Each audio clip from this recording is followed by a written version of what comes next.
নমস্কার, আমি কবিতা। কবিতার কলতান থেকে আমার চ্যানেলের সবাইকে স্বাগতম। বড়দেরকে প্রণাম জানাই, ছোটোদেরকে অনেক অনেক আদর আর ভালোবাসা জানালাম। আমি চলে এসেছি হ্যাশট্যাগ আমরা সকলের ভিডিও নিয়ে।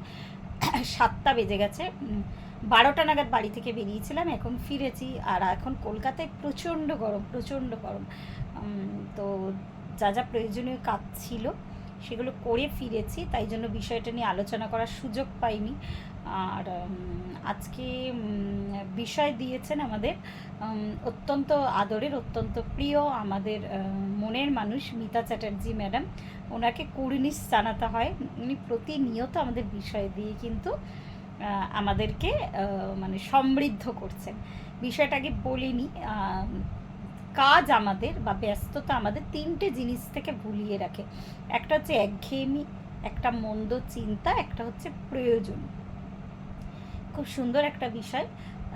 বিষয়টা নিয়ে আমি এখনও দেখলাম দিদিরও ভিডিও আসেনি, আর অন্য কারোরও ভিডিও নোটিফিকেশান আমি দেখলাম না, হয়তো রাত্রের দিকে সবাই দেবে। তো যাই হোক, এখন আমার সুযোগ হলো সারাদিন পরে, তো বিষয়টা নিয়ে আলোচনা করে দিই। আচ্ছা, হ্যাঁ, সত্যি কথাই যে কোনো মানুষের জীবনে না ব্যস্ততাটা অত্যন্ত দরকার, অত্যন্ত দরকার। সেটা পুরুষের জীবন হোক বা নারীর জীবন হোক। আর আমাদের ইন্ডিয়ান ইকোনমিক্যাল সিস্টেমে আমাদের একটা বদ্ধমূল ধারণাই আছে যে, যদি এখন পাল্টে গেছে, প্রায় 90% পাল্টে গেছে, যে পুরুষরা কিন্তু বাইরের কাজ করে, মহিলারা ঘর সংসার সামলান।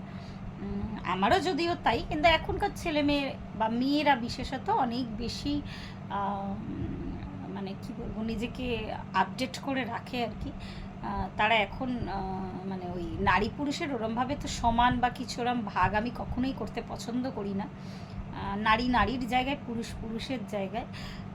কিন্তু যেটা হয়, মানে অ্যাটলিস্ট আমাদের জেনারেশন পর্যন্ত যেটা হয়েছিল, সেটা হচ্ছে আমরা মেয়েরা যারা একান্তভাবে হাউসওয়াইফ বলবো, যেমন আমি নিজের উদাহরণে দিই, তো আমরা যখন রান্না বান্নায় ব্যস্ত থাকলাম তো থাকলাম, মানে আমাদের জেনারেল কাজটা কি থাকে, যারা আমরা একান্ত ঘরে থাকি আর কি, রান্না বান্না করা, পুজো আচ্চা করা, সন্তানকে যখন একটু ছোট থাকে তার স্কুল, তার পড়াশোনা সব দেখাশোনা করা, আবার একটু অবসরও যাপন করি।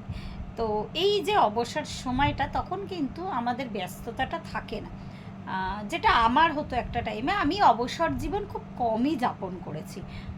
আমার জীবনে সেইভাবে অবসর ছিল না, কিন্তু একটা সময় এসেছিল অবসর। অবসর মানে আর কি, সন্তানকে নিয়ে ব্যস্ত থাকতাম, তা সত্ত্বেও ওই যে কিছুটা ফাঁকা টাইম আমি পেতাম। তো তখন আমাকে যেটা সবথেকে বেশি হন্ট করতো, খারাপ চিন্তা তো মাথায়, মানে খারাপ চিন্তা মানে কি, ভবিষ্যতের চিন্তা। আমি আমার নিজের উপলব্ধিটা বলছি, আমার যেটা হতো, এখনও হয় না বলবো না, কিন্তু ওইভাবে হয় না। সেটা হচ্ছে ভবিষ্যতের চিন্তা। আমি এখন না অনেক বেশি ডেয়ার হয়ে গেছি, মানে আর কি এত সাহসী হয়ে গেছি কি বলবো। আর নিজের ঢাক নিজেই পেটাচ্ছি। সত্যি আমার ভবিষ্যৎ, যখন আমি চাকরিটা ছাড়লাম বিশেষত, ওই তখন এতটাই সংসারে আমি এখনও জড়িয়ে আছি, কিন্তু তখন ফোকাসটা অন্যরকম হয়ে গেল। তখন ওই খারাপ চিন্তা বলতে গেলে ওটাই, ভবিষ্যতের চিন্তা আমার মাথায় আসতো।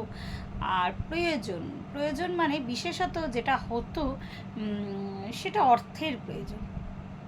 মানে আমার নিজস্ব যেহেতু রোজগার ছিল, তো সেটা যখন মানে একটা চাকরি বাকরি করলে কি একটা একটা স্যালারি আসে আর কি, তো সেই অ্যামাউন্টটা মনে হলো যখন আমার কাছে আর পরের মাস থেকে আসবে না, আমার যেই সেক্টরে খরচাগুলো আমার নিজস্ব খরচা, আমি আজকেই একজনের সাথে শেয়ার করছিলাম, আসছে আমি সেই কথাতে পরে, সেটা যখন আর আমি করতে পারবো না, তো তখন কী হবে।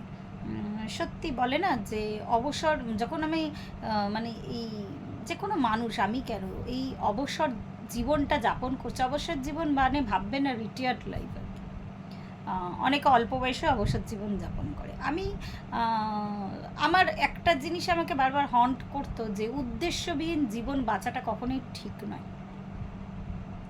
আমার এটা মনে হয়, আমি যতই, হ্যাঁ সাধারণ, আমি গৃহবধূ, আমি ঘরে রান্না বান্না, পুজো আচ্ছা, একদম আমার সাধারণ লাইফ, কিন্তু তা সত্ত্বেও মনের মধ্যে কিন্তু একটা সবসময় এমন একটা মনোভাব থাকবে যাতে আমি এই জীবনে যতদিন বাঁচবো, অ্যাটলিস্ট আমার যতদিন আমার মস্তিষ্কটা সচল থাকবে ততদিন যেন আমাকে মানে আমি জ্ঞান, এত বড় জ্ঞানের সমুদ্র, এই জগৎ বিশ্ব সংসার, আমি যেন জ্ঞানটা আমার মধ্যে আহরণ করতে পারি। তো এই খোঁজটা আমার সবসময় ছিল, এখনও যত দিন যাচ্ছে উত্তরোত্তর আমার খোঁজটা বাড়ছে, কমেনি, বেড়ে গেছে বরঞ্চ। তো এখন আমি আমার লাইফে মানে ওই তখন একটা আফসোস হতো আর কি, কী করবো, অর্থের চিন্তা, ভবিষ্যতের চিন্তা, বা এই খরচাগুলো আমার যে এখন আমি বসে গেলাম আমি কি করে চালাবো, ওই ছেলেটা পড়াশোনা করছে না, তাকে কি করে মেনটেন করবো, যেটা হয় সব মায়েদের, একদম মানে আমার মতন সাধারণ গৃহবধূদের কথা বলছি। যে তার মধ্যেও না আমার সবসময় ওটা আমাকে হন্ট করতো, কি করে কিছু ক্রিয়েটিভ করা যায়, বা কি করে অর্থ রোজগার করা যায়। তারপরে আবার একটু লাইফটা মোড় নিল, আমি প্রচুর টিউশন করতে লাগলাম, তখন আরও ব্যস্ততা আর কি, তখন ভাবারই সময় পেতাম না। আবার কোভিডের সময় থেকে আবার জীবনটা আরও বাঁক নিল আমার। তো মানুষের জীবন তো নদীর স্রোতের মতন, নদীর স্রোত কখনোই ওই যতই তার সামনে বাদ পড়ুক না কেন, সে ঠিক নিজের পথটা বার করে নিয়ে চলে, কখনোই থেমে থাকে না। আর আমার মনে হয় আমি থামতে শিখিনি বা আমি থামতে জানি না। তো জীবন আমার যতই বাঁক নিক না কেন, আমার মনে হয় এই যে কোনো একটা ক্রিয়েটিভ চিন্তা, এই যে এখন আমার কাছে আজকে একটা ইউটিউব চ্যানেল আছে, ওই কোভিডের সময় থেকেই খোলা, এটাতে আমি জানি না আমি কতটা লোকের জন্য করতে পারি, হয়তো পারি না, মানে আমি এমন তো কিছু বলি না বা এমন তো কোনো ক্রিয়েটিভ কিছু দেখাই না যাতে লোকের উপকার হয়, কিছুই না আর কি। কিন্তু এই চ্যানেলটা আমার নিজের কাছে একটা শান্তির জায়গা। যখন আমি এই ক্যামেরাটা অন করে আমি একটু কথা বলছি সবার সাথে, আমার মনের ভাবটা আমি জানাচ্ছি, বা আমার মতামত আমি রাখছি, অনেক সময় হয় কি যে এখন আমি সন্ধ্যে 7টা 7:30 বাজে, এখন আমি ঘরে একা, আর আমার চিরদিনই নেশা একটুখানি বই পড়ার। সিনেমা, ভালো সিনেমা দেখি, কিন্তু এমন একটা টাইম গেছে আমার এইভাবে একা বসে থাকতাম। ছেলের পড়াশোনা তখন মানে করতো, ছোট ছিল, আর সব কথা তো সন্তানের সাথে শেয়ার করলেও সেই বয়সটা না হলে তো তাকে শেয়ার করা যায় না। হাজব্যান্ড অফিস থেকে আসতে দেরি আছে, তখন মনে হতো আমি কি করব। তো এইরকম আমার জীবনে বলে না, সবার জীবনে এরকম ফেজ যায় আর কি। ওটা থেকে ঘুরে দাঁড়ানোটাই জীবন আমার মনে হয়। আরেকবার বলছি, হয়তো অর্থের মাপকাঠিতে দেখলে একদমই সাকসেস নেই ইদানিং আমার জীবনে, কিন্তু আমি নিজেকে এই যে লাইফটা আমি লিড করছি না, আমি একটা জিনিস দেখেছি, অনেকেই বলে যে যে কোনোভাবেই হোক তারা আমার ফেসবুকের ছবি দেখে হোক বা আমার আশেপাশের মানুষরা অনেকেই, আর আমার মানে আমি যেইভাবে লাইফটা লিড করি অনেকেই মানে মনে করে যে মানে তারা এই কাজ মানে তারা দেখে আমি বেশ ব্যস্ত একজন মানুষ আর কি। হ্যাঁ, আমি এটাই বোঝাতে চাইছি, আমি সত্যি ভীষণ ব্যস্ত মানুষ। আমি শুধু নিজের জন্য কাজ করি না, আমি অপরের কথা ভাবি, অপরের জন্য আমি করি মানে ইদানিং ওটাতেও আমার মনের শান্তি। আমি করি মানে প্রার্থনাটা অ্যাটলিস্ট দিদির হাত ধরে আমি করতে শিখেছি, অপরের জন্য ভালো ভাবি।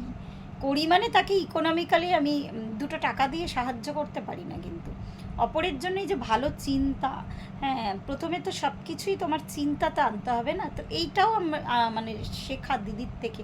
তো এই চ্যানেলটা না থাকলে এগুলো কিছুই করতে পারতাম না। হ্যাঁ, ওই মানে অন্য অনেক মানুষ, আজকেও একজন বলছিল, আমি যে পার্লারে যাই, তো গেছিলাম একটু, ও বলল যে তুমি তো বৌদি এখন অনেক ব্যস্ত হয়ে গেছো, নিজেকে ব্যস্ত করে রেখেছো। তো ওর সাথে আমি শেয়ার করলাম যে হ্যাঁ, তো ও জানে আমার অনেক ঘটনাই জানে, আগে ওই পাড়াতেই আমি ভাড়া থাকতাম। তো ও তারপরে জিজ্ঞেস করলো যে তুমি যে এত চারিদিকে যে দেখি তোমার ছবি, যাচ্ছো আসছো, চ্যানেল করছো, টাকা পয়সার সোর্সটা মানে ইনকাম কতটা হয়, যেটা খুব স্বাভাবিকভাবে মানুষ জিজ্ঞেস করবে। তো আমি ওকে তখন বললাম সরাসরি যে না গো, সেরকম নয়, কিন্তু আমি নিজেকে ব্যস্ত করে রেখেছি। ওই পুরোটাই মানুষ তো এখন ইকোনমিক দিক থেকে ভাবে, কিন্তু আমার আলোটা অন্য জায়গায়। অবশ্যই অর্থের প্রয়োজন আছে, আমারও আছে, সাংঘাতিকভাবে আছে আর কি। কিন্তু তা সত্ত্বেও মানে এটাই আমার মধ্যে, এই লাইটটা হয়তো দিদিই জাগিয়েছে। হয়তো কি দিদি, মানে আমি রঞ্জনাদির কথা বলছি, হয়তো না, দিদি আলোটা জাগিয়েছে আমার মধ্যে। বেশ অর্থনৈতিক চিন্তায় না আমি মুচড়ে থাকতাম। আজকেই আমার ওই স্টুডেন্ট যাকে পড়াই, তো ওর মায়ের সাথে, ওর মা আমার বন্ধুই আর কি, ওর সাথে আমি শেয়ার করছিলাম যে দুদিন বাদে আমি ঘুরতে যাচ্ছি স্যাটারডেতে। তো ওটাই আগে মানে আমার খারাপ লাগা ভালো লাগার জায়গাটা আর কি। তো আগে যেই মানে এই মানে প্রত্যেকটা কাজ করতে গেলেই তো একটা অর্থের প্রয়োজন, আর আমি ঘুরতে ভীষণ ভালোবাসি। তো বললাম যে এরকম হাজব্যান্ডই মানে পুরোটা প্রোভাইড করছে। তো এটা আমার কাছে একটু খারাপ লাগার বিষয়, কেননা কি বলতে গিয়ে আমি কি বলছি আমি জানি না, কথাগুলো খুব একটা সামঞ্জস্যপূর্ণ হচ্ছে কি না। মানে আমি নিজেকে এইভাবে, মানে আমি কিন্তু আস্তে আস্তে আমার জীবনের পথে চলছি, আমি সেটাই বোঝাতে যাচ্ছি। কিন্তু তাই বলে এই নয় যে কখনো মানে প্রেশার দিয়ে কিছু করা কাউকে, ওটা আমি কখনোই করিনি। তো নিজে থেকেই দিচ্ছে।